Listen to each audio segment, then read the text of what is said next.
Skateboarders are fucking extremely creative fucking weirdos. We've got something to say. Half the time we don't know what it is, but we got something to say. And somebody should fucking listen.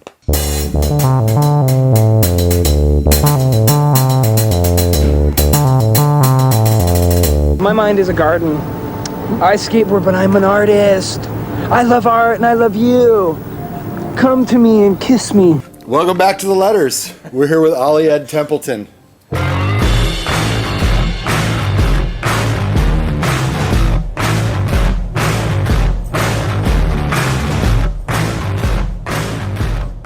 This is fucking about art. We're doing this about art, so we wanted to talk to Ed.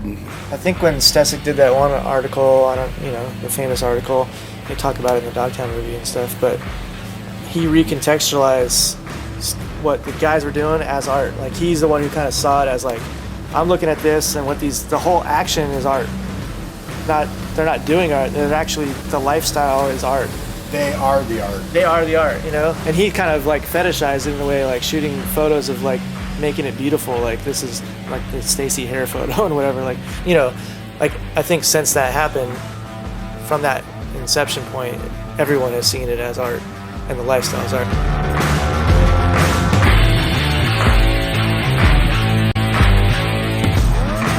Art and skateboarding go together. They're both creative, they're both from the same place in the mind and the consciousness, and they're both reacting to the space of architecture.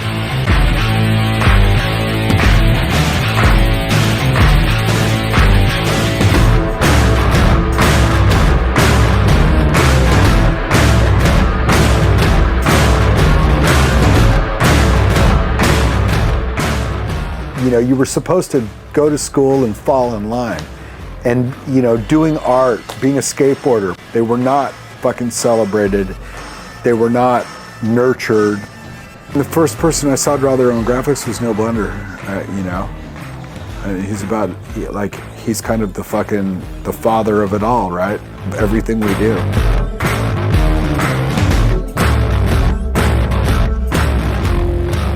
All right, so 1985, I'm riding for Madrid Skateboards, and I had the chance to draw my own graphics, and I was like one of the first guys, other than maybe Blender, to do their own skateboard graphics. And so I started doing graphics for a few of the other pros, like Mike Smith, and that worked out pretty well.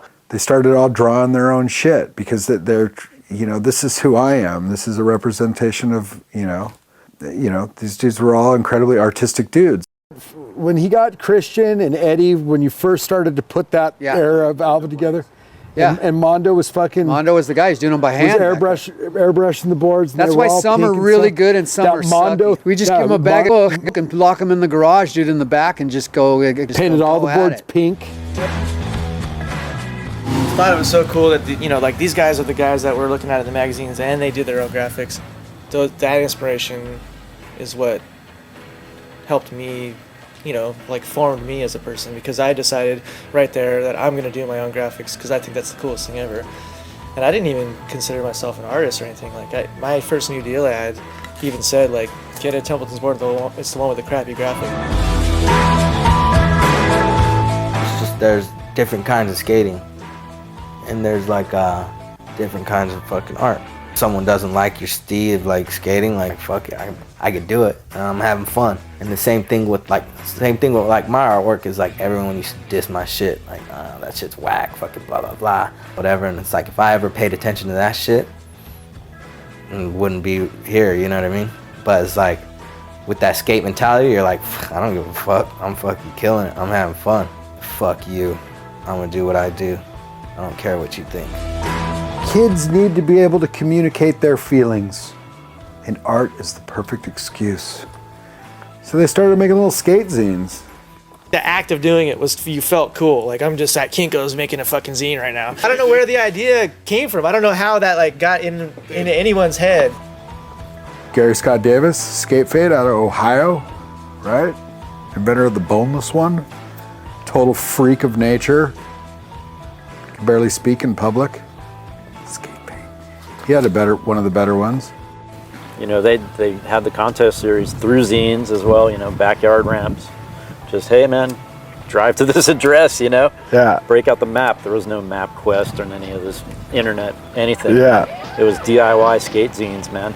You know? Letters, Word of mouth. letters and phone calls. That's it. So fucking heavy. It's that whole DIY ethos. It's like, you know what?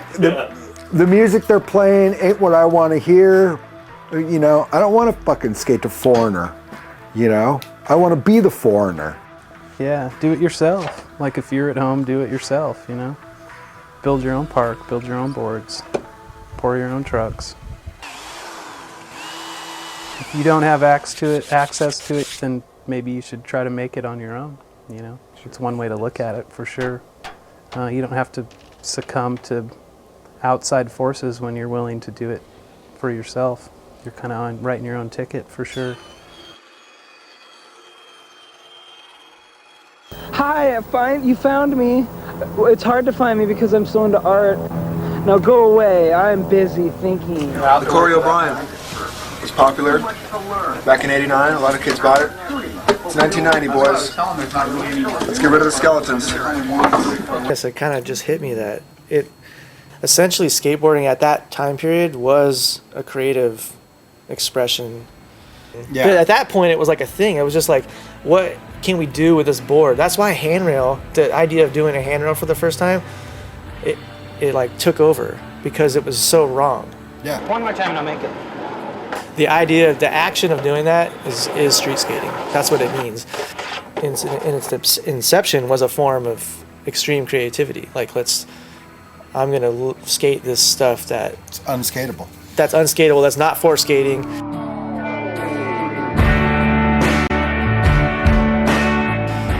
The idea of jumping even downstairs is the same thing.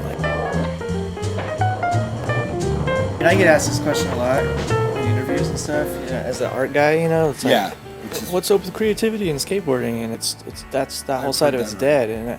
And I always say like it's still there. It's just that it grew into this other thing. And so there's kind of two worlds. The side that's promoted on TV is the side that ballooned.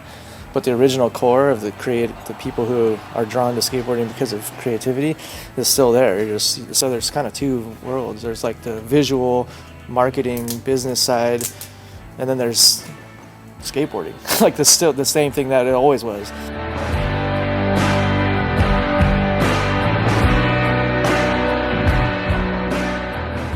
So yeah, man, you know, what he said.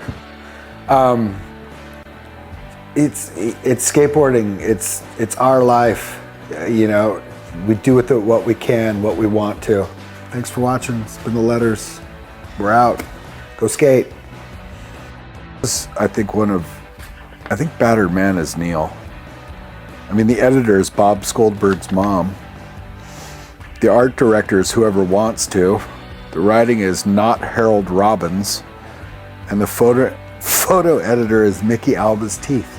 I go, Mom, check out my new style, my new fashion. I'm on the forefront of fashion. She's all, what? Jeff, what are you doing? I go, Mom, I don't know, but I'm at the forefront of it.